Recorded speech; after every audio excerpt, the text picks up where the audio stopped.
This video is to show my new design for a ribber for my CSM circular sock knitting machine that I have on Thingiverse. This is an update from the experimental that I had posted out there. And this video is just to show you how to assemble and print the machine. It's not intended to show you how to use a ribber, how to time, or even how to knit a sock. It's just how to put it together. First, I want to apologize for taking so long to do this. I started having problems when I was printing PETG at the beginning of the year. I've always printed PETG and just started having an issue with it, so I've gone through and I switched to PLA. I've heard good people have good results with printing parts with PLA on this, so I switched over to PLA. And I also took some time to build an enclosure for it that's vented to the outside. So I hope you guys are printing in a well-ventilated area, and if not, make sure you get an enclosure that's vented for you. So, second, I want to give a thanks to everybody who did print the experimental design. Gave me a lot of good comments on there. We've got David, Sean, Jamie, Lucy, and Amy all contributed, and I thank you very much for that. And if you did print the experimental design, there really are three main things you really need to reprint on this. Everything else is really optional. But the big things would be the stem for the yarn carrier, and the Tapit Plate, and the tension cam that goes inside the Tapit Plate. Those would be the big three that you need to do. If you got everything else printed and they're working, they should be okay for you. So let's get started. First thing, like I said, this is your stem, and I redesigned that. I basically lengthened it. It had a problem to where the guide was rubbing just at the very top. It was rubbing on the ribber needles, so I extended the length of this by a quarter of an inch. So hopefully it'll clear those ribber needles. And you print that guy down flat like this on there. All right, next we have the camshell. And the big thing on that is you have these two ears here with holes in them, and those hold the 8mm metal rods that hold the ribber assembly up above the camshell. So those are new, and this was a good design from one of my testers. This is a cylinder spring rest, so you can pull the spring out while you're changing out needles. That was a good idea. And one more thing I did, I've heard of people having complaints about, when they're doing heels or toes, that it's very tight, and they've got the tension cam all the way down and it was still very tight. So I went through, and I don't know if you could see it on the video or not, but there's a little V here where I took that ramp down just about a 1/16 inch more, so you have a little bit more play on there that you could go down on there. So hopefully that'll help you out. I don't know if you can see it or not, but I've got a crack in there. I think I dropped it and put a crack in that. But if you find that that guy's too weak and a lot of people are having cracks in theirs, let me know, and I can modify that real easy and change it back to the former design. I've got your old tension cam should work the same. I did modify it a little bit where these ears right in here, which hold the feet on the cylinder needles out. I did extend that down a little bit, so if you're having problems with the cylinder needles getting caught right in here, you might try reprinting that. Otherwise, I think your tension cam should work just fine. You're going to have to do all the same. I know it's a pain, but it helps a lot if you sand all these areas really good. These ramps and the ramps on the tension cam. I started out with a like 120, 150 grit sandpaper and worked all the way up to 220 or 400 and got a really smooth surface on there. So the amount of work you put in there is going to pay off and benefits down the road. I don't know if I've shown them in previous videos, but these are my the metal cams I made, and I talked about them before. But you can use your existing up-throw cams from your version 2 design. You'll have to make new brass tubings and glue them in place just like the others. But the up-throw cams you can reuse, shouldn't be a problem. The other thing on that is the holes here. You want to make sure that the hole is a nice easy fit, because when you put, my idea is you're going to take the whole assembly off and put it back on, and it's just going to be resting in here. It's not going to have any mechanical way to hold it in there. What you want is a nice easy fit for those metal rods to fit in there. You don't want to have to push them real hard or anything like that, and they shouldn't have any play. So they should be a nice easy fit. And if I didn't say so before, this is how you print the guy, with this guy down like that. So that's the cam shell. Let's move on. This is your rubber arm, and this is how you print that guy. And I left the 2 rods in there. And your rods are, where's my notes? Your rods are 4 1/8 inches long. These are 8 millimeter. So on your arm, you're going to take a bearing. This is the same bearing we used on the crank on the original design on the main machine. It's just a skateboard bearing. So when you press it in there, you want to make sure it's flush with that top surface right there. And what else we got? We got screws and captive nuts on the back side to hold the rods in place. And we'll kind of show how you do adjustments on there. But that's a pretty simple print right there. Next is the shaft collar. This guy you print just like this, and it's got a screw and a captive nut on it. And like any of my other designs, if you see any holes in the sides, you'll kind of notice it's got like a teardrop shape. I don't know if you can see that point in there. Anytime you see that, you want to aim, when you're printing it, you want to aim that point up on there. So that's your shaft collar. Next we have the Tapit Plate. So this is how you're going to print it, and it's got the same style bearing in there. It is a skateboard bearing. You press it in so it should be flush with this surface here.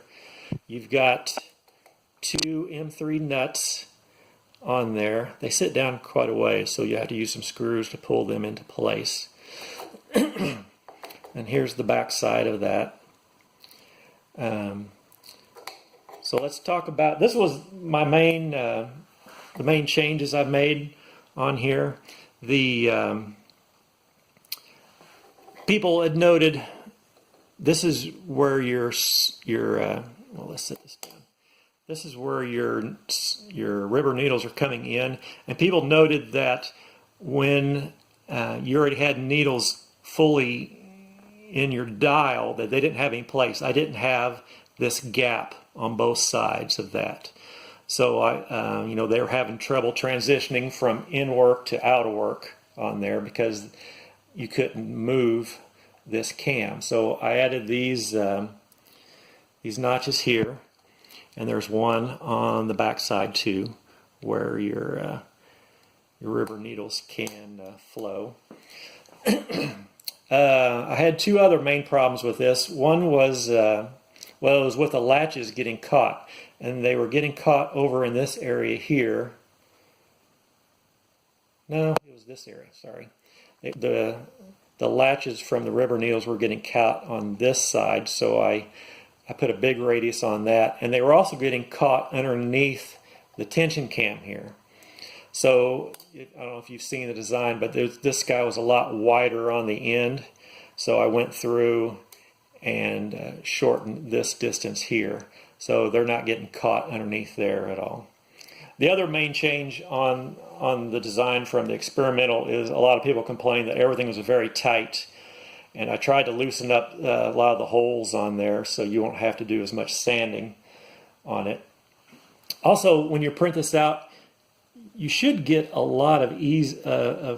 This should print fairly easy where the paths go.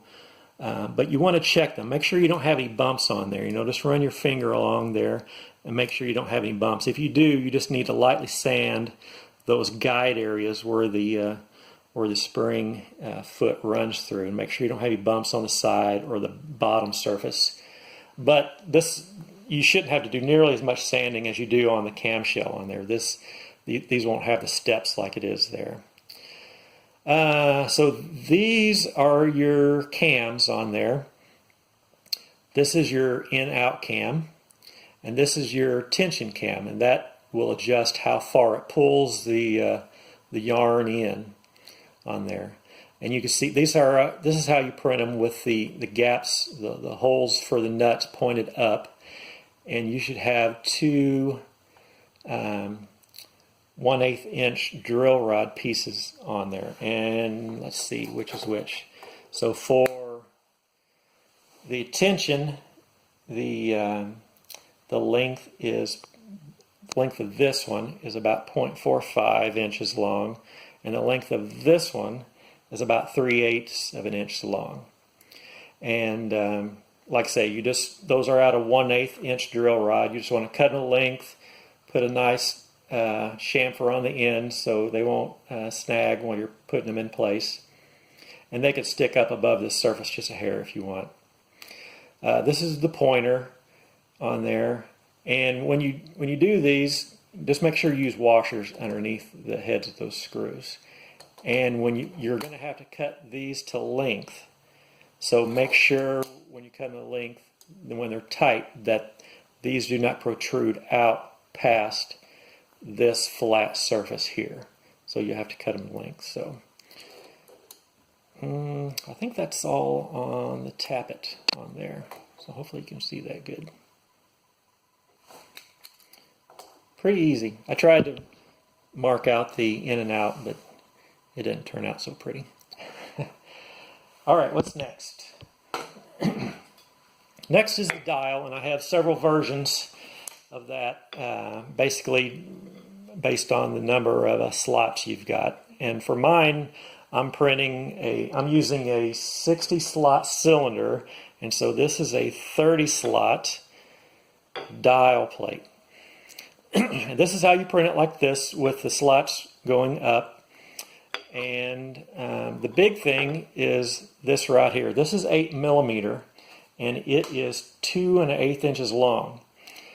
And you'll want to press that in there into the dial, and you want to have about 3/8 of an inch. Well, I don't know if it's 3/8, but you want to have enough to where your dial adjuster, it's got the same width as your dial adjuster there. And I noticed when I cut this to length, and I tried to push it in the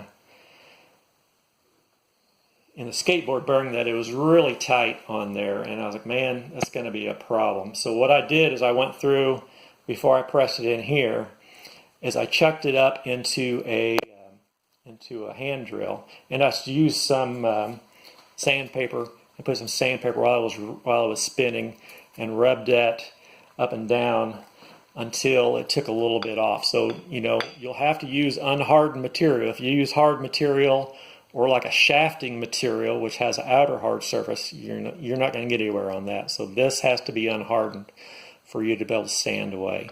And it's going to help you if you're ever switching out, if you're switching out river dials, if you like to change the number of slots that you've got, that's going to help you change that out pretty easy.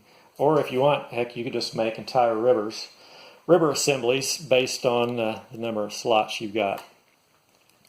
So you've got the hole here to do your adjustment nut, and the other big thing is you've got to check, just like on the cylinder, you need to check that every slot, I got that backwards, you need to check that every slot runs nice and smooth. If there's any slot that has any drag in it, what you want to do is sand that out. And what's real easy to do is just take some fold paper, sandpaper, and fold it over a couple of times, and just put it in that, get it to where it'll fit in there, and just run it up and down those slots if you've got any tight ones on there.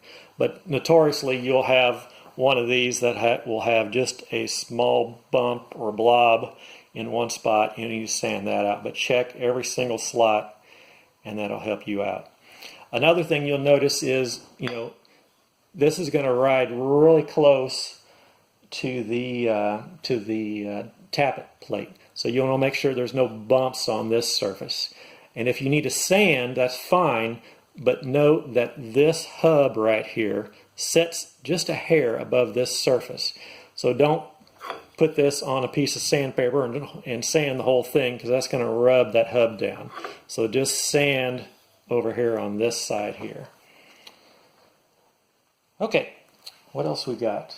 We've got the adjuster. So this is your adjuster. I know it's a little unconventional, but this is how you print it. And here is the this is just a nut that holds a metal one that's going to sit in there and give you a little bit more surface area, so you clamp down on. So that guy just fits there, and then you've got the nut here. Let me see if I can find a screw.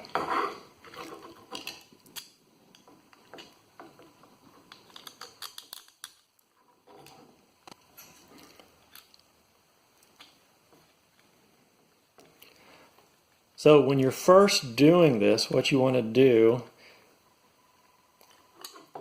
is set this guy to where it is all the way over like this. And then just really lightly tighten it on there. And that way, whenever you're adjusting, you can push this guy back without having to reach in there. You can just loosen that screw and go through there and push that out. Okay, that's it on that. The last thing is a cylinder, and what we have is what I'm calling a cylinder stop on there. And this is going to hit, this is where your adjuster arm hits, and it's going to spin there and rub on that, with the yarn will be sandwiched between the two. And I didn't really want to go through and make it all one part of one file for the cylinder and the stop, because I know these take a long time to print out. So I just made this separate, and you print it just like this. This is the bottom, and when you print that, you know, since it's so tall and skinny, I would put a brim on that, and brim is just a nice foot, so it's not going to get wobbly while you print. But just glue it on there. I use some 30-min epoxy, and if you'll notice, it sits between these two transition lines. There's a transition here between this flat surface, this cylinder, and this chamfer here. There's a line here, and then there's another line here between this angled surface. So that should sit perfectly between those two surfaces. If you get it off a hair, it ain't going to matter. And what I like to do, and you can position it anywhere you want on your cylinder. That's completely up to you. I like to put it on the back side, just so when I am hanging weights on the front, this is not going to interfere with that. So I think I've got everything on there. So let's pause here, and I will put it together, and we'll see how it works. I got everything put back together, and I didn't show the assembly of the ribber, but it's not that hard.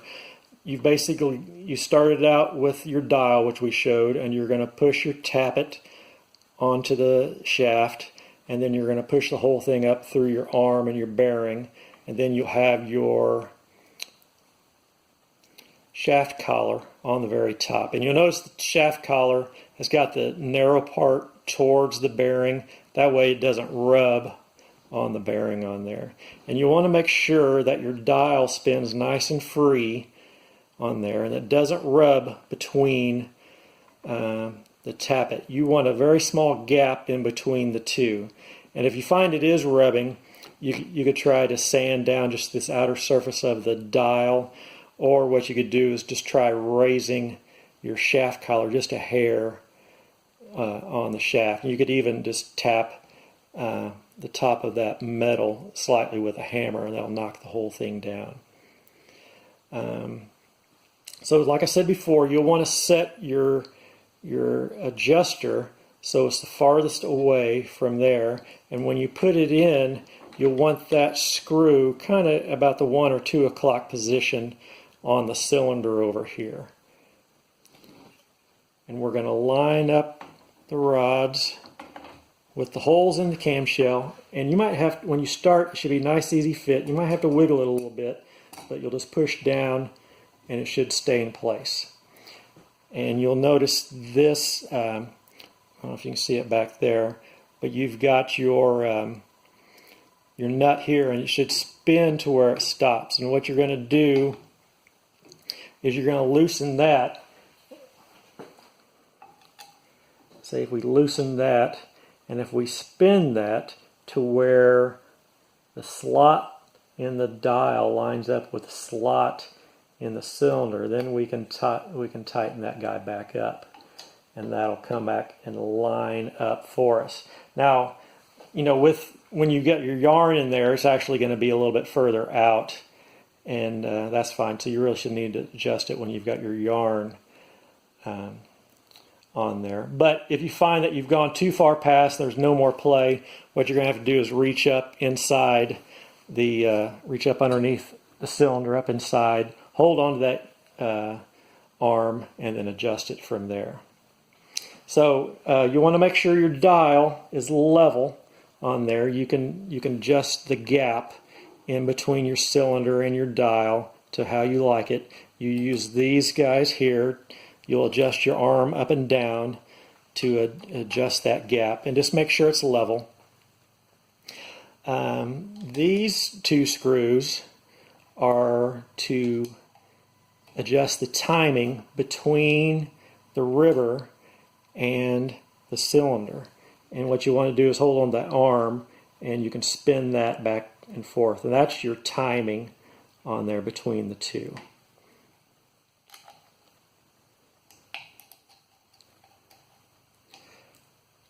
This is your in or out cam. When you adjust that, you should hear it kind of knock into place. We'll put that on the in position. And then this is your tension cam. So you can adjust that more. So more this way is going to pull more yarn into the ribber, and this way is going to pull less yarn into the ribber. Okay, so I think that's all on this assembly. Let's pause here, and I'll load up some yarn on it, and you don't need to see me putting in ribber needles. Oh, by the way, on ribber needles,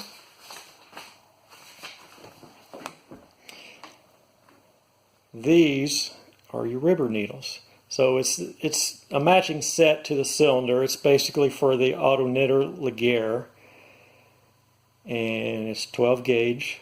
So, all right, let's pause. So I've put my bonnet on and cast on some yarn, spun a few rows, and I put my ribber on. And on the cylinder, I've got a 60 slot cylinder with a 30 slot ribber. So on the ribber, I just added the needles every other slot. So you're going to get a 3x1 on there. So let's see how it cranks.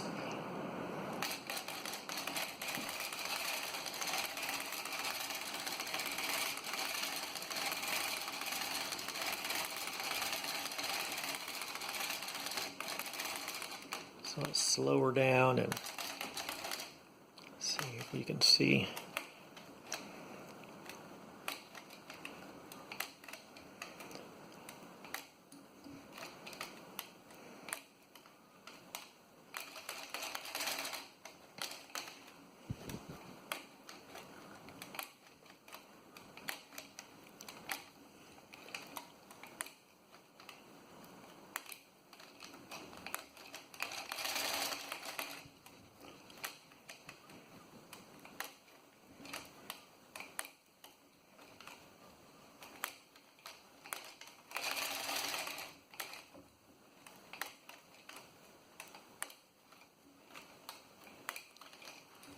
Okay, let's see how we did.